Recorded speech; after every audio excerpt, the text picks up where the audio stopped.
Hey, if you or a loved one has ever complained about the Instagram algorithm in the past year, let me tell you, you're not alone. But honestly, I'm kind of sick of hearing people talk about it. Every single day, it's someone saying, oh my god, like I'm never gonna grow, I'm stuck on X amount of followers. And I get it, Sarah. We all know it's hard to be successful, but here's the thing. Basically, I was watching a Vsauce video on YouTube about like isolation. It was basically this YouTube series where this guy locks himself in a room for 3 days straight. Yeah, it's entertaining, but it's also pretty unhygienic because this guy literally just pees in the corner and sleeps in the corner. Anyways, what I've learned is throughout watching that series, I was like, wait, this kind of makes sense. All of us have an attention span like a goldfish. I kid you not. Research says that I think in 2001, our attention span was 12 seconds long. Now in 2019, it's around 8 seconds. And a goldfish is around 9. Nemo beat us to it. But what I've realized is the reason why we're complaining about the algorithm is because what we're really complaining about is fighting for attention. Every single day, we're getting flashes and flashes of new content on the feed, on YouTube, and creators like us are fighting for that gap. Now, everyone's trying to find a solution to convince Mark Zuckerberg to hopefully change the algorithm back to chronological order. I just don't think that's happening. Facebook and Instagram are making way too much money by what they're currently doing, which is targeted algorithm feeds. So I'm sorry, bud, but it's probably not going back. However, I want to reassure your fear that there's still a way to grow on social media. There's still hope for your dream of reaching an audience. So here's a question. How do we really understand the algorithm and use it to our advantage instead of crying on the sofa? That's what we're gonna answer in today's video. All you gotta do if you wanna know is keep on watching. Hey guys, welcome to my channel. My name's Jade and you're watching a brand new video. Make sure you give this video a like. So far, if you're enjoying it and you're kind of enticed by this subject, I kid you not, grab a snack because I'm about to say a lot of words that I probably don't know how to pronounce, and it requires you to just really, digest it slowly. Anyways, I'm really excited for this topic because I've actually have asked my YouTube friends Haley and Ryan to answer this question for me. I know a lot of us are complaining about the algorithm, but I wanted to know from pro YouTubers themselves what they thought, and this is what they said. Take it away, Haley and Ryan. So I have a question for you. Okay. As I said before, Haley and you talk a lot about numbers and algorithms. Yeah. Personally for you, you make similar content based on what worked before. Do you feel that algorithms and data kills creativity in a space where you're trying to always create the best content? Okay, in terms of the actual video, I don't think it changes anything. I think it encourages creativity on the title and thumbnail because that's where I really push myself. Because I see like my competition kind of like not slacking, but I feel like they don't take it as seriously as they could. So I see the title and thumbnail as something that I really need to work on creatively, because otherwise no one's gonna want to click on your video if it's not engaging and interesting. I feel like that's what we talk about more than actual concepts, because I think we're decent at making good videos and creative videos, but it's just a matter of getting new people to watch them, and that's when the title and thumbnail come into place. So ultimately, I think it encourages creativity. No. What? I think it does the opposite, and it actually enforces more creativity, because I could do a chill video where I just like sit around and do nothing, but the algorithm forces me to come up with a better title, better video concept, something bigger and better and more out of the box. So it does quite the opposite, Jade. When does it not encourage? When do you think it kills creativity or makes you feel conforming to a trend or conforming to things that you don't want to do?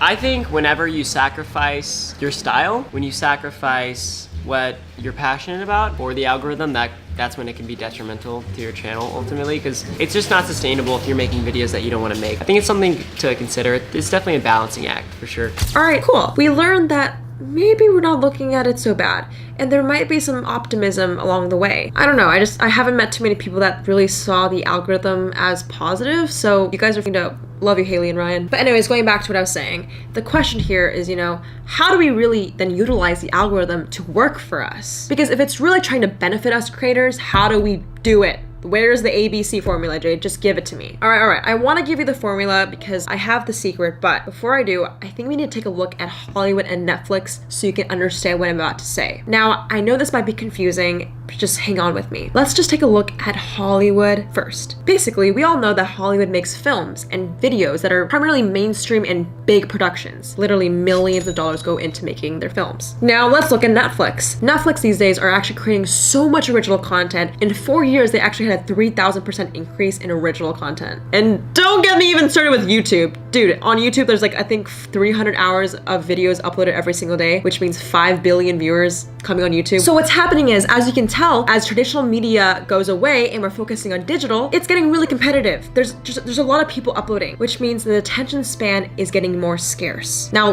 let me connect the dots with my analogy with the isolation video I was watching. So Vsauce made a YouTube series where he was basically just trying to prove that he will go crazy in 3 days of locking himself in a white room. There's just research that if you stay in a room for yourself for like 3 days, you're gonna have extreme brain damage. And I can believe that. I can barely have the attention span to like read a book. I don't know how people do. I can't read a book. If there's billions of content being uploaded every single year, plus our attention spans ever so fleeting, what does this mean for creators? Are we screwed for life? What do we do, Jade? So now that you understand that it's getting kind of serious, here's what I have to say. Let's take a look at how the algorithm works. I'm gonna show you guys this diagram. I'm gonna like talk through and we're gonna like work together. Grab a notebook if you're taking notes.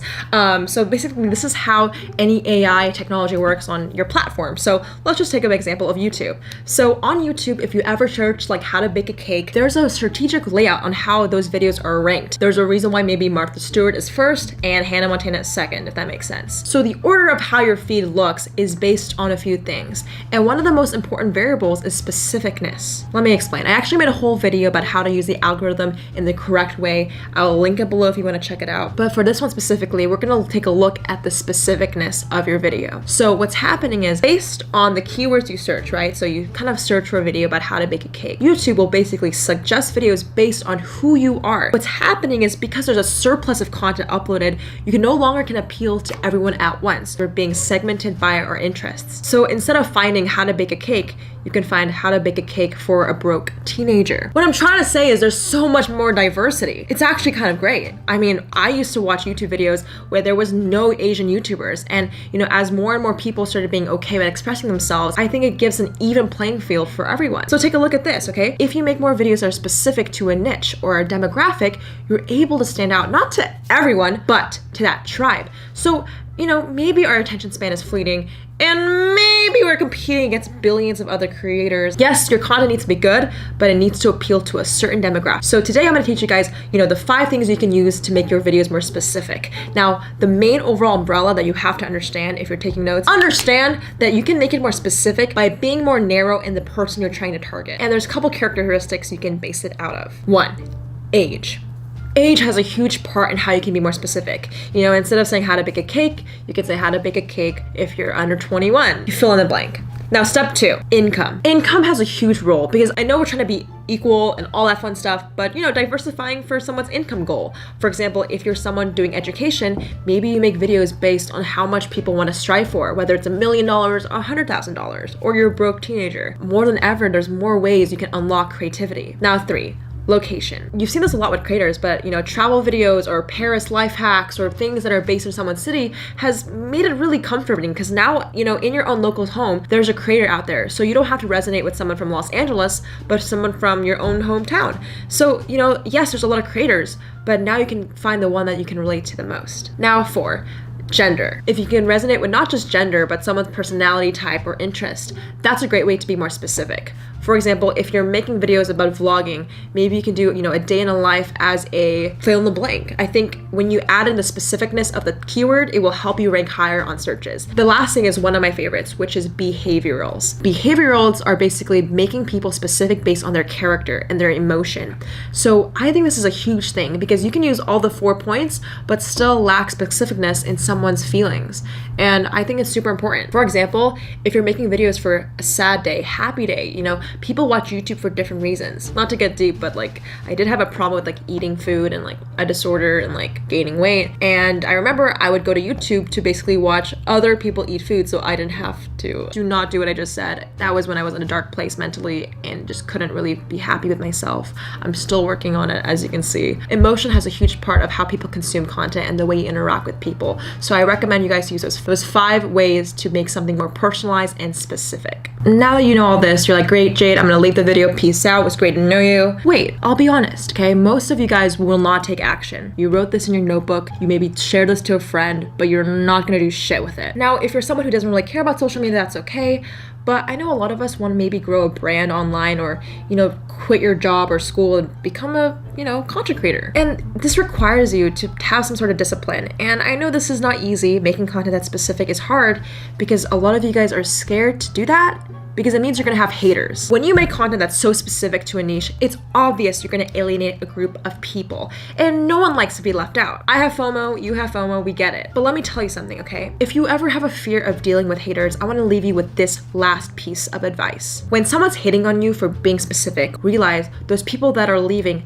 negative comments or hating on you or just leaving just horrible things, trust me, I've seen it all. Realize that those are not your tribe. You know, think about your tribe, which is not a lot of people, but like a group of like 100 true people that love you and relate to you. It's obvious you're gonna have people that are the polar opposite and not gonna like you. Those are not your audience. That's not your niche. And suddenly, whenever I said that to myself, whenever I get like a hate comment, I realize like, wow, like this is not my problem. You watching my video is just leaving me with another view. And I don't need to be stressed about it because I realize that I am only appealing to this demographic, and that's okay.